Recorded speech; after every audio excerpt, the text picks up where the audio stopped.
Bonjour mes chères âmes. Bon, me revoilà pour vous faire la suite de la vidéo précédente parce que en parlant avec une amie, je me suis rendu compte que la vidéo donc précédente traitait du sujet de l'authenticité dans le parcours flamme jumelle, le fait de sortir de la stratégie. Mais c'est vrai que quand j'ai fait cette vidéo, j'ai davantage parlé du point de vue du chaser. Donc souvent vous qui regardez les vidéos parce que c'est souvent les chasers qui vont voir ce genre d'informations, même si le runner il vient un petit peu plus tard à regarder quand même, mais pas autant que les chasers, je pense. Enfin bon, il y a peut-être des exceptions parce qu'il n'y a jamais rien qui est figé. Mais souvent, c'est les chasers qui regardent. Et c'est vrai que j'ai pas donné, j'ai pas donné les comportements qu'on peut trouver chez le runner. Donc là, aujourd'hui, j'avais envie de revenir sur cette stratégie et cette authenticité dans le parcours flamme jumelle. Parce que oui, dans ce lien, il y a énormément d'amour, mais il y a aussi énormément de stratégies conscientes et inconscientes. Beaucoup inconscientes, mais il peut y en avoir des conscientes aussi. Et tant qu'on ne les voit pas, des fois, on peut reproduire des schémas. Alors, la stratégie du runner, lui ou elle, parce qu'il y a des femmes runneuses.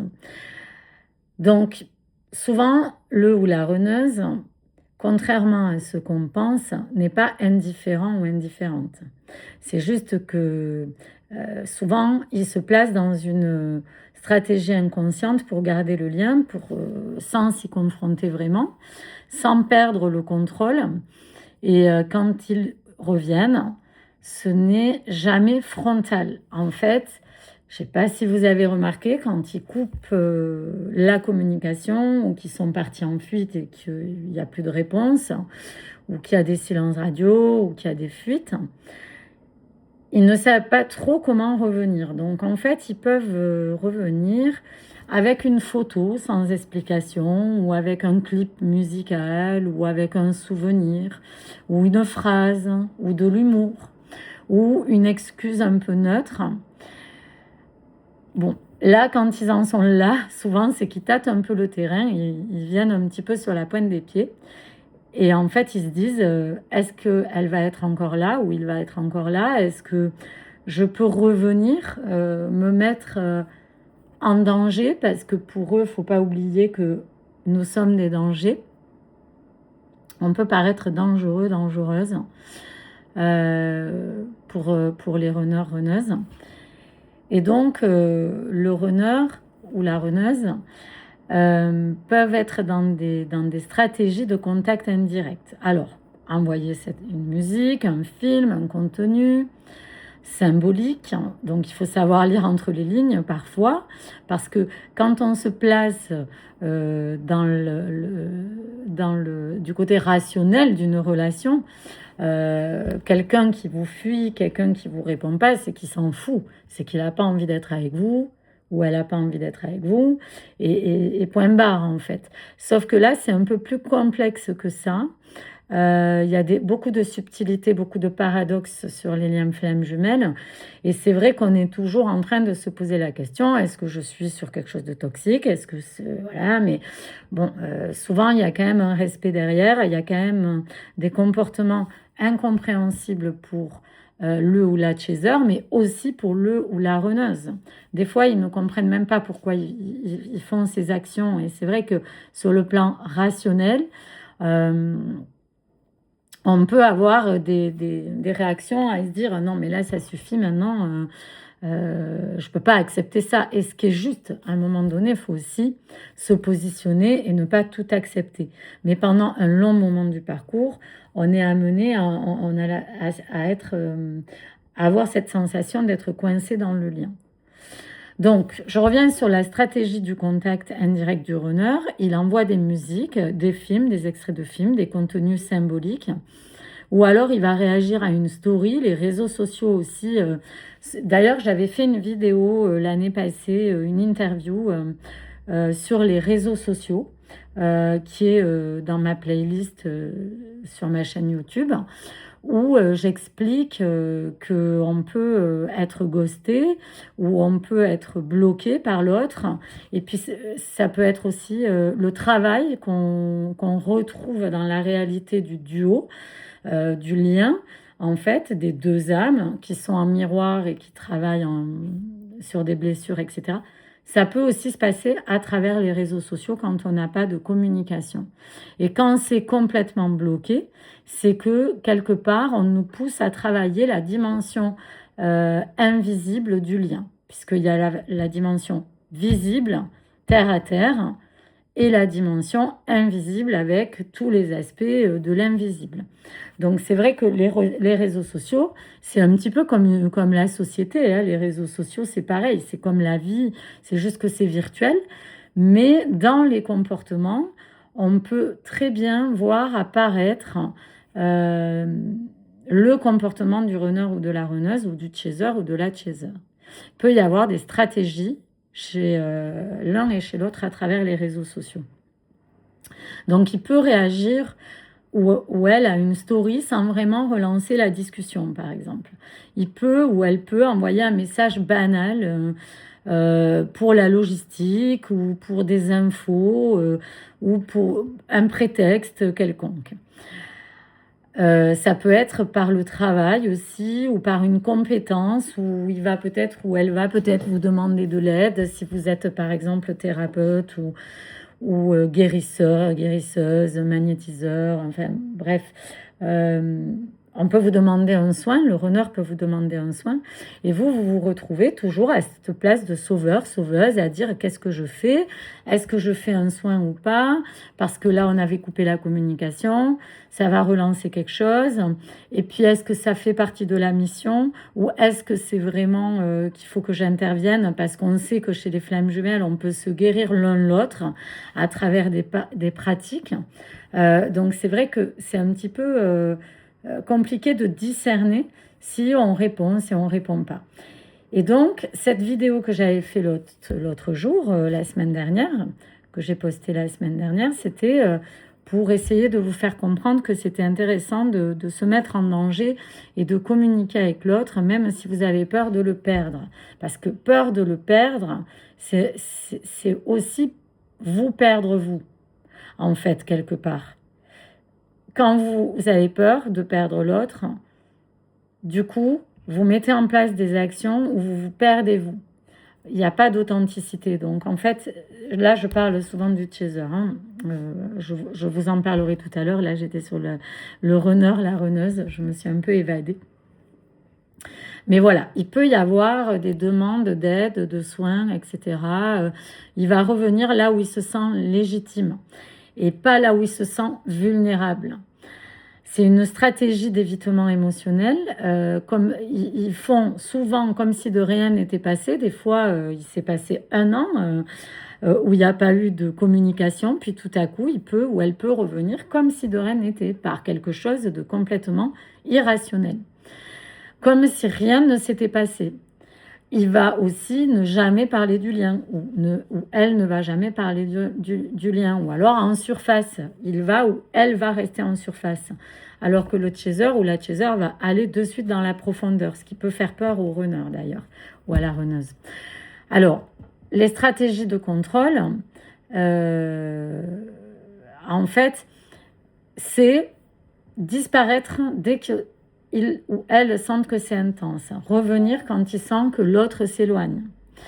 Maintenir une distance un peu floue, ni vraiment là, ni vraiment absent. Tout ça, c'est des stratégies de contrôle du runner ou de la runneuse, ce qui peut paraître toxique, hein, mais au fil du temps, on voit hein, si c'est une relation toxique ou pas au fil du temps. Il y a beaucoup de stratégies de test, voir si vous répondez vite, voir si vous êtes toujours là, toujours présente, toujours ouverte à la communication ou à un rendez-vous. Voir si vous êtes toujours disponible, donc acquise hein, quelque part. Et donc, c'est pas forcément conscient de leur part, mais en même temps, ils le savent aussi, c'est-à-dire qu'ils ressentent si c'est le moment ou pas. C'est ça qui est assez compliqué. Comme vous Vous avez aussi des élans, des fois, où vous sortez de la peur et vous allez vous dire, là, je vais dire quelque chose ou je vais faire quelque chose. Bah, eux, c'est pareil dans l'autre sens. C'est juste que nous, on cherche les chasers, on cherche à récupérer le lien, récupérer le couple, mais le runner, il fait pareil, mais il le fait différemment en fait. Nous, c'est beaucoup plus visible. La stratégie du chaser, c'est donc une autre forme de contrôle. Là, faut être honnête, le chaser est aussi dans des stratèges aussi, mais ils sont souvent déguisés en amour. Il y a une stratégie émotionnelle chez le chaser. Il va donner beaucoup pour recevoir. Il va être toujours disponible, ou elle. Hein. Il va surcompenser. Il va peut-être être, ou elle, dans des énergies de séduction, peut-être même utiliser la sexualité pour maintenir un lien. C'est-à-dire que si le runner ou la runneuse utilise la sexualité pour vous garder en vous disant que vous êtes juste un plan cul, hein, voilà, hein, c'est souvent ce qui ressort, bah, en fait, la féminine, elle peut être dans des mécanismes, la féminine, pardon, le chaser ou la chaser peut être dans un mécanisme, et c'est souvent des femmes, hein, j'ai remarqué d'ailleurs, peut-être que je ferai une vidéo là-dessus sur les femmes qui ont tendance à être des femmes très libres, très, comment dire, des femmes même de tête, hein, qui ont du caractère, peuvent être dans des situations de soumission, et notamment dans la sexualité, où elles vont vouloir faire plaisir au masculin, où elles vont s'oublier elles-mêmes pour composer quelque chose, un personnage, pour ne pas perdre le masculin. Il y a toujours cette peur de perdre l'autre, et donc qui fait que l'autre se perd, c'est-à-dire vous. Souvent, ceux qui regardent la vidéo quand vous êtes chez eux. Donc, utiliser la sexualité pour maintenir le lien, ce n'est pas une très bonne idée, je pense. Il y a aussi créer des moments forts pour raviver la connexion, c'est-à-dire créer des sorties, un apéritif, un repas, enfin, je sais pas, hein, il peut y avoir ultime chose, une balade, mais essayer de créer un instant assez fort pour que la connexion soit réactualisée. Proposer des activités qui plaisent aux runners, offrir des cadeaux, créer des opportunités de se voir, trouver des excuses pour rentrer en contact, là aussi. Donc c'est vrai que c'est intéressant de s'observer, de voir si on appelle ou si on va vers eux pour la bonne raison. Mais c'est vrai que c'est pénible parce qu'on aimerait vivre quelque chose de naturel. C'est-à-dire, on a envie d'appeler l'autre, on l'appelle. Mais comme on est sur un lien, il y a pendant un long moment du parcours, on a des peurs de perdre l'autre et du coup, on est dans les blessures et tant qu'on n'a pas, on va dire, équilibré les blessures, parce que ça sera jamais fini en réalité. Je peux pas vous dire que vous aurez jamais de blessures, ça n'existe pas. On est des êtres humains, on n'est pas des dieux sur terre, hein, même si j'avais expliqué dans une autre vidéo qu'on nous pousse presque à ça, à être des divins sur terre, mais on reste humain. Donc en fait, il y a des moments où les blessures réapparaissent et c'est pas grave. Ça fait partie de ce processus.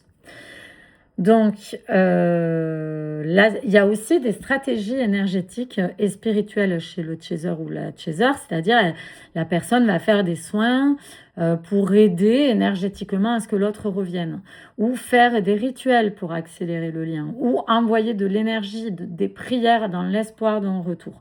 Tout ça, c'est des tentatives de contrôle du lien et donc une stratégie. Même si c'est une stratégie énergétique, ça en reste une. Ça, c'est beaucoup chez le chaser ou la chaser. Donc, tout ça, ce sont un petit peu des pièges, puisque on va considérer que l'univers, la source, Dieu, vous l'appelez comme vous voulez, a une stratégie, un plan pour nous. Et nous, des fois, on veut remplacer cette stratégie qui est prévue. Donc, en fait, l'idée, c'est de lâcher complètement, mais je sais que ça paraît impossible. Parce que, en réalité, quand je vous dis lâcher, ça veut pas dire s'en foutre et puis ne pas y penser ou ne pas attendre. C'est vrai que cette notion d'attente, elle est compliquée. finalement, si on est honnête avec nous-mêmes et si on est authentique, on attend tous, même quand on est en complétude, même quand on a atteint un palier, en fait. Mais après, on est, ce qu'on veut dire quand on dit ne pas attendre, c'est qu'on ne souffre plus. On n'est plus dans une attente, on est dans une patience sereine, dans une patience sereine et pas une attente souffrante. Voilà. Donc, le problème, ce n'est pas la stratégie, c'est que ça vient soulever nos peurs, nos manques, notre attachement, et on ne s'écoute plus. C'est ça le piège de la stratégie dans le lien flamme jumelle, qui ne fonctionne pas d'ailleurs, hein. Comme je l'ai expliqué dans la vidéo précédente, la stratégie ne fonctionne absolument pas. Autant sur d'autres liens, sur d'autres relations, la stratégie peut fonctionner, autant sur le lien flamme jumelle, ça marche pas. Enfin, moi, je me suis rendu compte que ça marchait pas dans mon propre parcours, mais aussi chez les autres. Alors, la vraie question qu'il faut se poser, c'est est-ce que je suis alignée quand le runner revient? La question, c'est pas est-ce que je dois répondre, mais plutôt est-ce que j'ai envie de répondre? Est-ce que je sens que c'est juste? Est-ce que j'ai peur de le perdre? Est-ce que c'est par amour que je le fais? Ou est-ce que je me respecte est-ce que je me respecte vraiment dans cette réponse? Ou est-ce que... voilà, tout ça, voilà, c'est des questions qu'on est amené à se poser et qu'on devrait se poser. Sans vous culpabiliser, hein, parce que quand vous serez prêt, vous le ferez naturellement, voilà. Et le message que je voulais vous dire, c'était ça, c'était de pas avoir peur de perdre l'autre, parce que tout ça, ça enferme dans une espèce de prison du lien, une prison d'amour, mais une prison quand même. Et on se perd soi-même.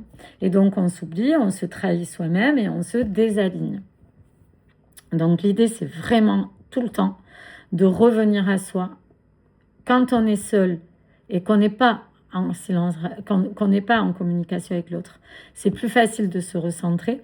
Quand on est en communication avec l'autre régulier, ou qu'il y a des allers-retours réguliers, c'est vrai que c'est moins facile d'être aligné, parce qu'il y a aussi des phénomènes énergétiques dans le lien qui font que des fois on est déstabilisé. Mais faites-vous confiance et vraiment regardez si vous êtes dans la stratégie, regardez si vous êtes dans la peur.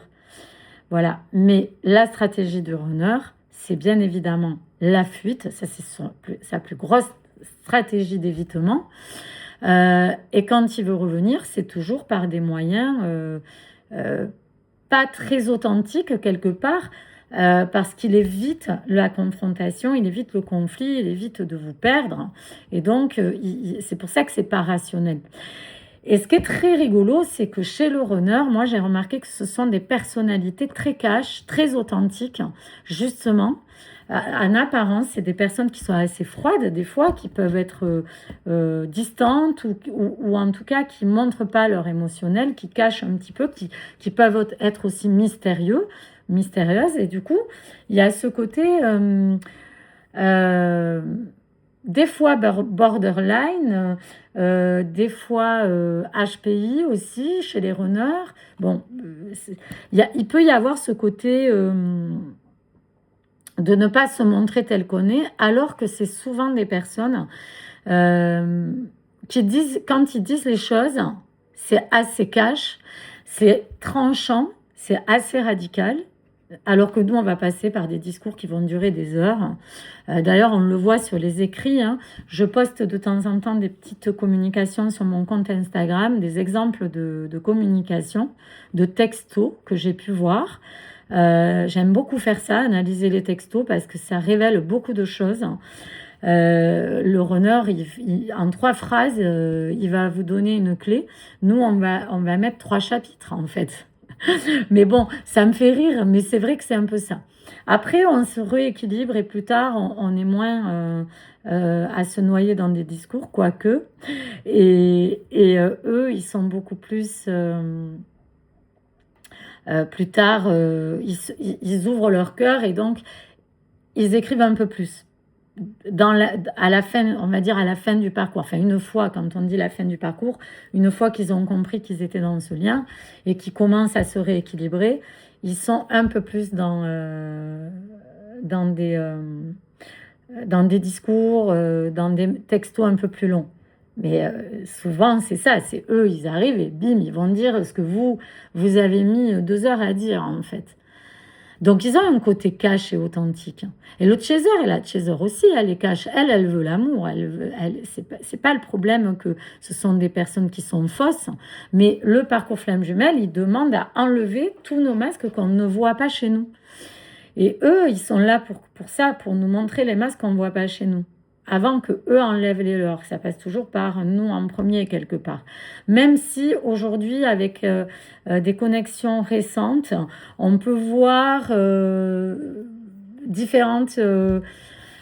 Enfin, ce que je remarque, c'est que sur les dernières reconnexions, là, qui sont récentes depuis les dernières années, ça fonctionne un peu différemment que les parcours d'il y a 10 ans en arrière, parce que les choses évoluent dans la société, tout ce qui est en lien avec l'invisible aussi évolue. On a un nouveau regard sur tout ça, on a des nouvelles compréhensions au fur et à mesure, des nouvelles prises de conscience. Et donc, ça impacte les duos, les liens flammes jumelles. Et donc, il y a des mécanismes qui diffèrent aussi. Donc voilà. Alors je voulais faire une petite canalisation, expliquer que là, sur les 3 dernières semaines, vous avez pu voir que c'était très compliqué. Moi, j'ai pu participer beaucoup à des conflits, même autour de moi, de couples qui ne se comprennent plus. Pour ceux qui sont sur des liens flammes jumelles, on arrive à la fin d'un cycle, on va entamer une autre étape. Donc, chaque fois qu'on finit une étape et qu'on en entame une autre, souvent, il y a des bouleversements. Bon, n'oubliez pas que pendant les phases lunaires, il y a beaucoup ça. Mais voilà, en ce moment-là, il y a beaucoup les énergies actuelles, là, c'est quand même assez compliqué. Il y a beaucoup de fatigue parce qu'il y a des fluctuations d'énergie. Et donc, sur les parcours flammes jumelles, il y a beaucoup de fatigue énergétique, beaucoup de mise à distance, d'incompréhension de là où on en est sur les parcours. Pour certains, chez les runners, j'ai l'impression qu'ils sont vraiment pas bien. Il y a une période où ils sont amenés à revisiter un petit peu l'histoire que vous avez eue avec eux, à faire des comparaisons avec ce qu'ils ont pu vivre avant, ce qu'ils sont en train de vivre avec des fois des énergies tierces, des contrats d'âme, puisque les énergies tierces, c'est souvent des contrats d'âme aussi, qui sont là pour guérir et régler des choses. Donc, ils sont en train de vivre des choses pas faciles. Donc, vous pouvez aussi recevoir des énergies compliquées. Donc, les chasers sont un petit peu dans les chasers qui viennent vers moi sont dans une incompréhension en ce moment. Ou dans un point de rupture où elles en ont marre, où elles ont envie d'arrêter, ou se distancier, ou se positionner. Il y a beaucoup ça. Et pour moi, les mouvements à venir, c'est que là, on est en train de passer des caps et qu'il va falloir passer à l'action. Je le dis depuis le début de l'année et je pense que ça va être de plus en plus.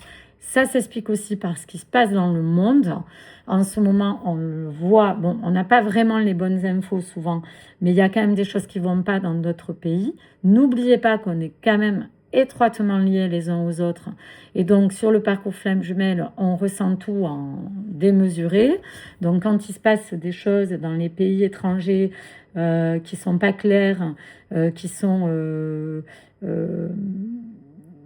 inacceptables sur le plan humain, sur le plan de l'humanité, on a tout ça qui se mélange aussi et on purge le collectif. Les duos de flammes jumelles, d'ailleurs, je ferai une vidéo là-dessus. Les duos de flammes jumelles ont en charge certains dossiers de la société. Ça paraît pompeux là aussi, mais c'est un peu ça. C'est-à-dire que ce que je vois dans des duos, il y a des duos où ça va être plus sur le plan de la justice. Et donc, dès qu'il y a des procès juridiques, il se retrouve à être mal pendant qu'il y a des procédures juridiques. Quand c'est sur de la pédophilie, tout ce qui a un lien avec la sexualité déviante, les flammes jumelles vont être à vivre des épreuves sur le plan gynécologique, sur le plan de la sexualité, il peut y avoir des blocages, etc. Si c'est sur la guerre, comme ça se passe en ce moment, enfin, en tout cas des pays où il y a des conflits, ben forcément, là, il y a pas mal de conflits qui impactent des duos. Voilà, c'était juste ça que je voulais évoquer. Je l'expliquerai plus profondément dans une autre vidéo. Mais n'oubliez pas qu'on est aussi relié au collectif et que ça crée des égrégores assez négatifs et que on est confronté à ça. Et puis, c'est comme si on devait avancer encore plus loin. Et donc, on a cette sensation que plus on comprend des choses, plus on nous met la barre encore plus haute. C'est pas faux. C'est pas faux. Mais on est aussi là pour comprendre des choses, au-delà de vivre un couple et de vivre l'amour romantique. Je le répète, même si on a cette frustration de ne plus vivre cet amour concret, réel et romantique. Voilà. Bon, ben écoutez, j'espère avoir tout dit. N'oubliez pas que plus vous serez authentique, plus le runner enlèvera ses masques, même si ça vous fait peur de le faire fuir. Et regardez les vôtres aussi, parce que pendant qu'on regarde les leurs aussi, on ne se regarde pas nous-mêmes. Voilà, je vous embrasse fort, je vous souhaite une belle journée, je vous dis à très vite.